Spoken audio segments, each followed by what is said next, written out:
أيها الأحبة, assalamu alaikum.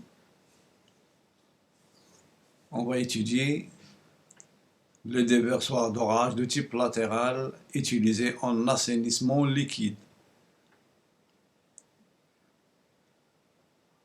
Bon, on aura trois parties. La présente partie, on va essayer d'expliquer la démarche pour opter pour un déversoir d'orage, pour le dimensionner. Ensuite, quelques explications qui sont nécessaires, à savoir trois débits: le débit entrant, le débit sortant et un autre déversé à l'exutoire. Le déversoir d'orage optimise dans le dimensionnement, puisque les débits sont minimisés vers l'exutoire et le dimensionnement prend la relève, bien entendu, puisque le diamètre des collecteurs est fonction du débit. Le déversoir d'orage aussi joue un rôle important pour le bon rendement de la steppe. Bien sûr, parce que la steppe est conçue pour un débit, c'est-à-dire un débit plus 25% pour tenir compte des surplus éventuels. La partie 2, on va expliquer la fonction du déversoir d'orage dans un réseau simulé par le logiciel Storm Sewer. Storm Sewer, c'est un logiciel qui est intra-Autodesk Civil 3D. L'utilité de logiciel pour la compréhension fonctionnelle de l'ouvrage, ça permet l'affectation des débits et leur répartition convenablement, soit vers la steppe, soit vers l'exutoire. Alors lui aussi, ce logiciel, il permet vraiment de cerner précisément le débit entrant, sortant et déversé. Il permet aussi, ce qui est très important, c'est le calage du plan d'eau pour caler le seuil en fonction, bien sûr, de la récurrence, de la période de retour du projet. En principe, ça peut aller 10 ans ou quelquefois 20 ans, ça dépend de l'importance du centre ou de l'agglomération. Ça dépend aussi d'un débit de référence, c'est-à-dire le débit à l'aval qu'on veut conserver, plus 25%. La même chose, ça permet d'œuvrer pour le bon rendement du réseau. La vidéo 3, on va utiliser le logiciel Caldo. Il est conçu par Veolia pour dimensionner le déversoir d'orage de type latéral. Alors lui aussi, il a le débit entrant, sortant et déversé. Il permet la définition des caractéristiques des déversoirs de type latéral.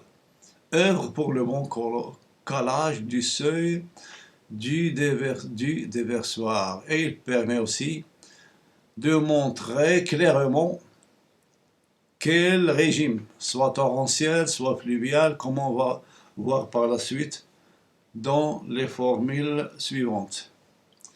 Alors, la courbe de fonction d'un déversoir, comme je vous ai dit tout à l'heure, surtout pour les grands projets, c'est-à-dire un grand débit, eh bien, il faut équiper la sortie par une valve murale asservie par des sondes de niveau. Surtout, on s'inquiète pour le débit aval. C'est ce qu'on appelle le débit de référence. Plus 25% pour tenir compte des aléas ou des imprévus. Normalement, pour faire un bon choix, il faut passer par un logigramme. Ce sont des séquences logiques, soit dans la foulée du régime fluvial, l'écoulement fluvial, ou dans la foulée de l'écoulement torrentiel. Alors, pour parler du pluvial et du torrentiel, il y a le nombre de fraudes qui est prépondérant pour opter pour tel ou tel, pour, disons, définir tel ou tel écoulement, type d'écoulement. Et aussi pour aboutir à des formules adéquates qui sont révisées suite à plusieurs expériences. C'est ce qu'on appelle des formules empiriques et qui donnent de bons résultats puisqu'ils sont, disons, ajustés suivant des modèles. Donc voilà. Alors, la formule déversoir à crête basse. Bon, ce qui est littérature et calcul, ce sont des applications numériques tout simplement. On ne s'inquiète pas là-dessus. Il faut seulement s'inquiéter sur le contexte, c'est-à-dire sur le est-ce que ce type de déversoir c'est-à-dire s'accommode avec telle situation. Et aussi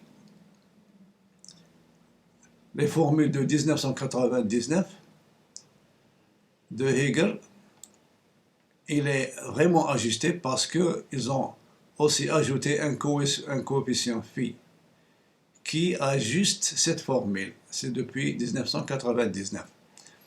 Alors, voilà, à titre comparatif, un calcul où le coefficient phi suivant le régime torrentiel ou pluvial est inclus, et là, il est inclus, et là, non. Et vous voyez la différence entre le débit déversé, c'est 500, presque 500 litres secondes de différence, et c'est beaucoup. Bon, nous, on va donner une importance à une cunette, c'est un déversoir des deux côtés, de part et d'autre de la cunette. Et on va faire, c'est-à-dire un extrait de Storm Sewer, comme je vous montre ici, mais on va l'appliquer dans la partie 2.